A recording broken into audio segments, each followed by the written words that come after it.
Welcome to my first sketchbook tour, and if you're new here, welcome to my art channel where I share my love of nature and animals in assorted media like painting, sculpting, and more. I rarely get to travel, so when I had the chance to go to Scotland and England, I hurried and bought this sketchbook just for it. I knew I would have the opportunity to sketch lots of animals and nature on this trip, so it would definitely be a book of things I love.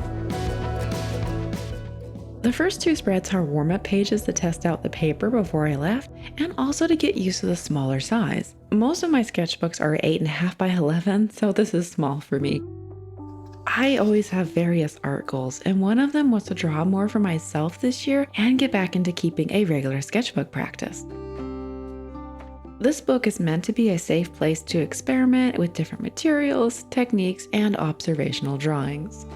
This page from Urquhart Castle I think perfectly shows how I wanted to give myself the freedom to draw from life quickly without worry for perfect form or proportions all the time. I find the fastest way for me to get more technically proficient and draw in a more realistic style is to just draw as much as possible and first allow the rough, less realistic work to flow out and onto the page. I had some breakthroughs with this little sketchbook. It really put me back in touch with the fundamentals, yet since this wasn't my first time learning how to draw, I felt now I could take the time to try things out rather than rushing to improve. I started trying techniques I felt I just didn't have time for when I was taking drawing classes years ago, such as drawing from the side of the pencil. It starts to unlock a painterly style, particularly with this owl.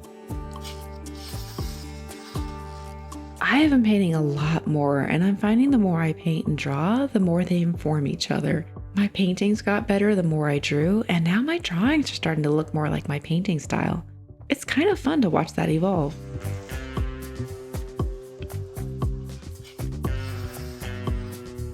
This is the start of many sketches from the Highland Wildlife Park.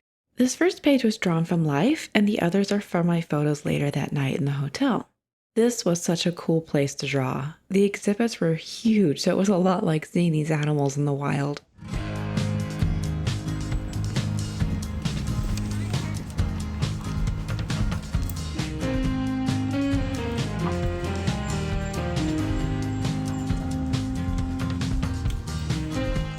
I had another breakthrough with my gestures that day. I've never particularly liked my gesture drawings. I oddly felt like they were too scribbly, if that makes sense, like they lost their clarity. But I found that drawing from the side of my pencil made it easy to very quickly capture a gesture of the form of the animal, particularly the shadow. With a couple finer hard lines, I could capture a little of the shape and movement of the animal, and I have to say, I love this so much more. I finally love my gesture sketches. This spread has drawings of master paintings from the Scottish National Gallery in Edinburgh.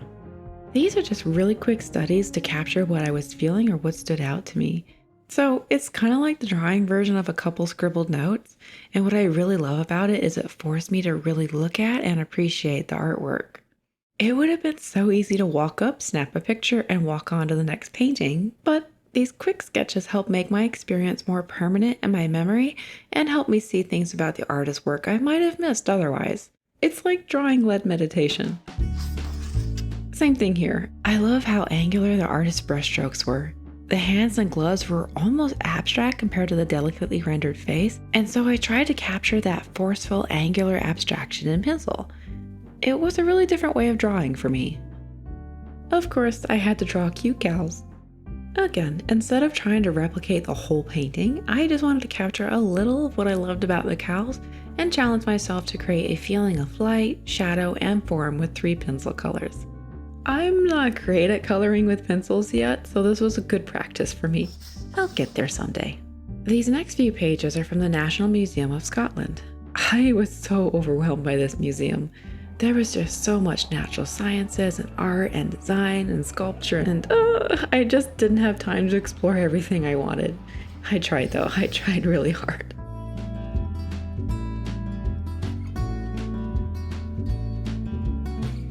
I sat with this quagga for probably a good half hour just getting reference photos and drawing studies of all the little hard to see details like the back of the hooves, or even just the general shape of the ears. Those kinds of details are hard to find as clear reference photos online, and so I really wanted to draw it from the perspective of a sculptor, as I would love to sculpt a quagga someday. I could have stayed in the ancient Egyptian wing forever as well. By the way, I think I forgot to mention, this is a Royal Talens art creation sketchbook, and I'm using a mix of Prismacolor Premier, Faber-Castell Polychromos, and Winsor & Newton Pro Marker in this book. I'll list everything down below too. These were quick sketches from the car and the fastest little observational drawings I've ever done.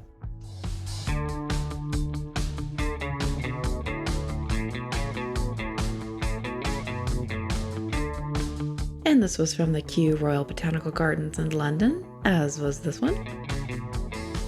I didn't get a chance to finish this there, and honestly, I kind of like the half-finished look. My goal is to get faster at sketching in the field so I can draw more from observation while still having time to explore and come home with more sketches. I'm not that fast yet, and this is where the trip ended, so starting from here I began working from all the reference photos I took. This is a bluff at the coast near Tintagel Castle. I still have a lot to learn about drawing landscapes in colored pencil, yet looking at this now, at least the colors aren't far off. It's really just needing clarity between grass, moss, and rocks. Moose from the Highland Wildlife Park. I'm really loving this brown color, by the way. This is Caput Mortem Violet from Faber-Castell. I bought it on the trip sort of spur of the moment, and now I think it's becoming my favorite color. Lots more bison. They're so anatomically different than the bison we have here. I would love to sculpt one of these too. Playing a little more with combining pencil and marker for a graphic arts effect.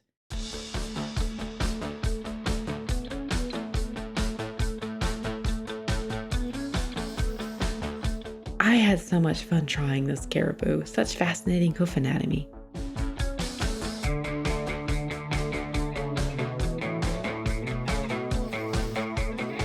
The head on this Przewalski horse is a little small, yet I like the overall effect of the drawing, and it was another practice at trying to blend colored pencils. I kind of like the graphic look of leaving these ones partly finished. I could see this becoming a larger painting. And oh my, I love this head. Anatomically, I'm super happy with it, and I love the painterly style. I was really feeling like I was getting comfortable drawing from the side of the pencil when I did this, and I think it shows in this sketch. Some fun moose studies. I let myself dip more into graphic arts and have fun with color and micron markers. This page starts a series of landscape studies from photos I took primarily at the Highland Wildlife Park and Tintagel. These drawings were also part of homework for an online landscape painting course I'm taking. These were for the contour line assignment, meant to focus on finding interesting shape design in a landscape. It was kind of a hard assignment for me as I really struggled not to add details. Then I moved on to some tonal studies. Trees and pencil have been so hard for me, and I think maybe these ones are starting to show some clarity. Like, looking back at these, I can recognize the trees and which photos they were from, yet it wasn't that long ago I couldn't say that about my older landscape sketches. So yay, progress! Also, part of the homework was color studies that simplified all the details into blocks of colors. This one was in gouache, which is a media I haven't used in 10 years, so that was fun to get reacquainted. Sadly, it stuck to the other page. I also tried out the Zorn palette for the first time. It didn't match the reference, yet I do love the warmer, earthy yellow tones. This would be so great for overcast and prairie landscapes. That would be fun. And one more, this time in acrylics, as I had more primary colors to mix richer greens and truer blues. And that's the final spread from the UK. Everything after this is more animal and nature studies, but back here in the United States. Maybe that could be another sketchbook tour? Let me know if you'd like that, and in the meantime, you might enjoy this video. Thank you so much for watching. Bye!